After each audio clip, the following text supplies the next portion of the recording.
Salam sepak bola, teman-teman netizen atau warganet. Welcome back ke konten terbaru dari channel YouTube Bola Bung Binder. Dan di konten terbaru hari ini, saya ingin membahas tentang transfer update dari dua klub di Inggris.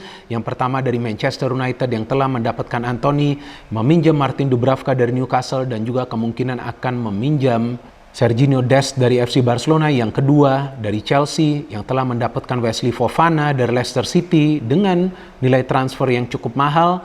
Dan untuk Aubameyang mereka masih bernegosiasi dengan FC Barcelona. Nah, kenapa sih Erik ten Hag ini ingin membeli banyak pemain baru? Karena menurut hemat saya, mungkin dari teman-teman kan berbeda sudut pandangnya. Tapi kalau menurut hemat saya, bahwa Erik ten Hag tidak percaya jika dia hanya mengandalkan mayoritas pemain-pemain dari skuad musim lalu, maka MU akan bisa bersaing di papan atas. Sekarang dia dapatkan Anthony. Anthony ini juga menambah opsi bagi Erik ten Hag. Jadi sekarang MU punya cukup banyak stok pemain untuk bermain di lini tengah sebagai pemain sayap atau di lini depan sebagai penyerang sayap dan juga sebagai penyerang tunggal. Jadi dengan masuknya Anthony, dia bisa bermain di kanan, dia bisa bermain di kiri, masih ada Sancho yang bisa bermain di kanan, bisa bermain di kiri, masih ada Elanga yang bisa bermain di kanan, bisa bermain di kiri. Jadi opsinya banyak bagi Erik ten Hag, dan juga masih ada Rashford yang bisa bermain di kiri. Di depan, Martial bisa bermain, Ronaldo jika dia tidak pindah masih bisa bermain di depan. Di tengah atau di belakang striker ada Bruno atau Eriksen bisa bermain. Di posisi gelandang bertahan ada Fred, McTominay atau juga Casemiro. Di pertahanan juga banyak pilihan. Jadi memang Erik ten Hag ingin membangun fondasi di Manchester United dengan materi pemain yang merata. Jadi MU ini bisa secara konsisten meraih kemenangan dan tentunya bersaing di papan atas. Nah, banyak yang mempertanyakan nilai transfer dari Anthony ke MU. Memang cukup mahal ya teman-teman. Ya, bukan cukup mahal lagi, tapi sangat mahal. 100 juta euro secara total. MU akan membayar ke Ajax Amsterdam untuk pemain yang masih muda dan juga belum lama bermain di Eropa. Kalau menurut saya untuk saat ini memang nilai 100 juta euro ini mahal. Tapi bukan berarti Anthony ini overrated. Gak bijak kalau saya mengatakan Anthony ini overrated. Karena dia belum juga bermain bagi MU. Kita belum tahu kontribusi seperti apa yang bisa dia berikan ke Manchester United. Jadi kita harus nunggu dulu. Saya harus nunggu dulu. Melihat performa dari Anthony, dan bukan cuma untuk 1, 2, 3, 4, 5, 6, 7, 8, 9, 10 pertandingan. Tapi saya ingin melihat untuk jangka panjang apa yang bisa dilakukan oleh pemain ini. Artinya one full season dari penampilan dia di Premier League, FA Cup jika dia diturunkan, Piala Liga Inggris belum tentu dia diturunkan, dan juga tentunya Europa League. Jadi secara long term kita perlu melihat performa dari pemain ini. Jika memang dia bisa memberikan kontribusi seperti yang diinginkan oleh Ten Hag karena dia sudah paham skema permainan dari Ten Hag, ya artinya harga 100 juta euro ini sebetulnya nggak mahal. Jadi kalau sekarang kita menilai bahwa ini value yang mahal, ya wajar. Tapi nggak bijak jika kita menilai bahwa Anthony ini overrated. Enggak, karena permainannya di Ajax juga bagus. Dia adalah pemain yang sering menciptakan peluang bagi Ajax. Apakah itu dari assist atau umpan kunci yang dia berikan, atau dari gol yang dia cetak. Jadi pemain ini serba bisa teman-teman. Bisa memberikan umpan kunci, bisa memberikan assist, plus bisa juga mencetak gol. Dan dia punya fisik yang kuat. Jadi ya pemain ini menurut saya layak membela Manchester United. Dan dia akan memberikan dimensi permainan yang berbeda. Karena dia adalah pemain asal Brazil. Dan cukup banyak pemain asal Brazil yang sekarang berhasil di Liga Inggris. Dan juga dengan bergabungnya Anthony berarti MU akan ada trio Brazil. Dan juga trio Anthony. Ini menarik sekali nih. Seperti di Arsenal. Arsenal ada trio Gabriel dan juga trio Brazil.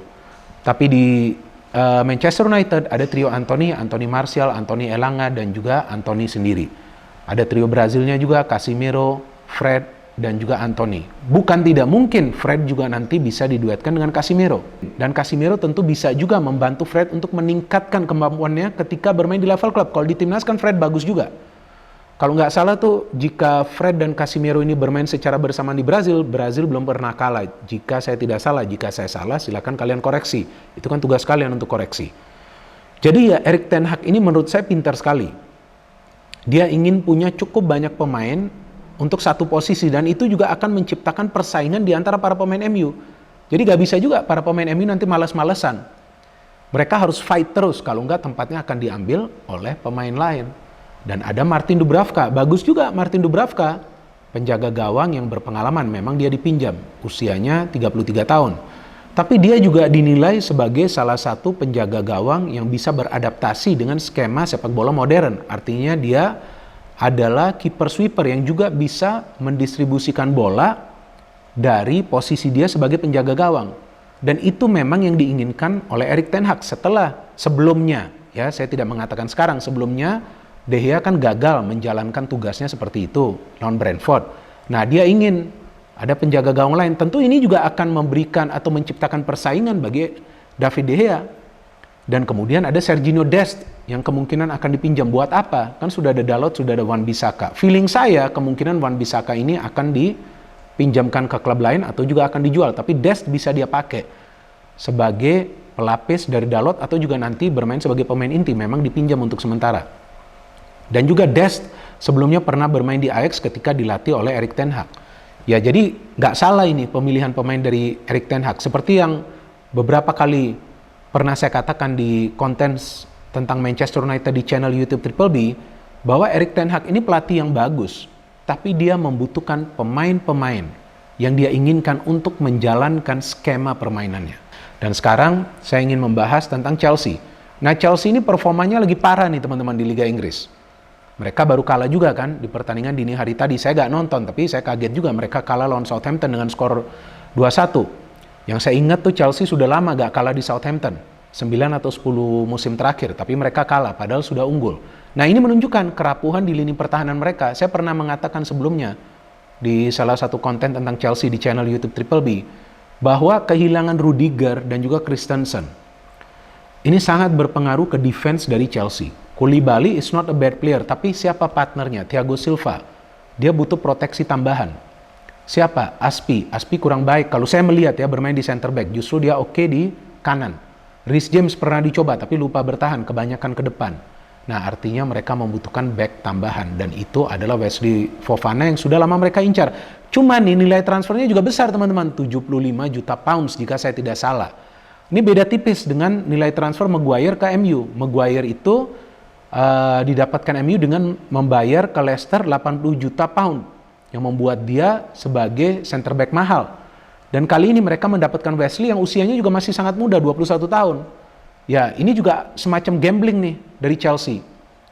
Jadi jika nanti dia flop atau dia kesulitan untuk bisa beradaptasi, wah, ini bisa menjadi pembelian yang gagal bagi Chelsea dan juga tentu kembali menyulitkan Thomas Tuchel karena dia membutuhkan pemain yang memang benar-benar solid dalam lini pertahanan. Tapi saya percaya Thomas Tuchel, teman-teman. Artinya pemain-pemain yang dia pilih mayoritas adalah pemain-pemain yang bisa perform. Ya, dan jangan salah paham, Werner, Havertz itu bukan dia yang pilih. Lukaku memang dia pilih tapi ternyata tidak bisa menjalankan skema permainannya. Tapi Sterling not bad kan, dia sudah mulai mencetak gol. Tinggal bagaimana Mount dan juga Havertz bisa banyak mencetak gol dan memberikan assist dong. Ya kan, mereka belum mencetak gol, belum juga memberikan assist. Itu juga menjadi masalah bagi Chelsea. Maka itu mereka membutuhkan tambahan penyerang di depan, yaitu Aubameyang. Nah, Aubameyang ini menurut saya jika masuk dia bisa memberikan solusi secara instan. Karena dia adalah pemain yang sebelumnya sudah lama bermain di Premier League. Dia punya pengalaman itu dan tentu dia punya motivasi untuk membuktikan ke Arteta atau Arsenal bahwa mereka salah melepasnya ke Barcelona secara free. Meskipun di Barcelona dia kembali mendapatkan performanya kan. Tapi tentu sekarang ketika dia bisa comeback ke Premier League, dia ingin memberikan buktinya. Jadi ya ini juga adalah pembelian yang menurut saya bijak dari Thomas Tuchel. Dia tidak ingin gambling dengan membeli pemain-pemain yang masih muda yang akan sulit beradaptasi. Tapi yang menarik ini kan Wesley Fofana, ini mahal banget nih harganya dari Leicester. Tapi ya saya pikir kita perlu percaya ke Thomas Tuchel ya. Dia bukan pelatih kaleng-kalengan. Dia hanya membutuhkan materi pemain yang bagus untuk bisa kembali membuat Chelsea bersaing di papan atas. Seperti yang pernah saya katakan sebelumnya, bahwa sehebat apapun pelatih itu, dia juga membutuhkan materi pemain yang bagus. Pep Guardiola bisa sukses karena apa? Karena dia membeli banyak pemain. Dia memang nggak harus membeli pemain-pemain bintang, tapi dia membeli pemain yang memang dia butuhkan untuk menjalankan skemanya. Itu yang sekarang lagi dilakukan oleh Erik ten Hag. Dan juga sekarang yang diperlu dilakukan oleh Thomas Tuchel untuk membuat Chelsea kembali tangguh. Bagaimana menurut teman-teman pemilihan dari Manchester United dan juga dari Chelsea? Silakan berikan komentar kalian di kolom komentar di bawah konten ini. No hate, no politics, only football. Salam sepak bola.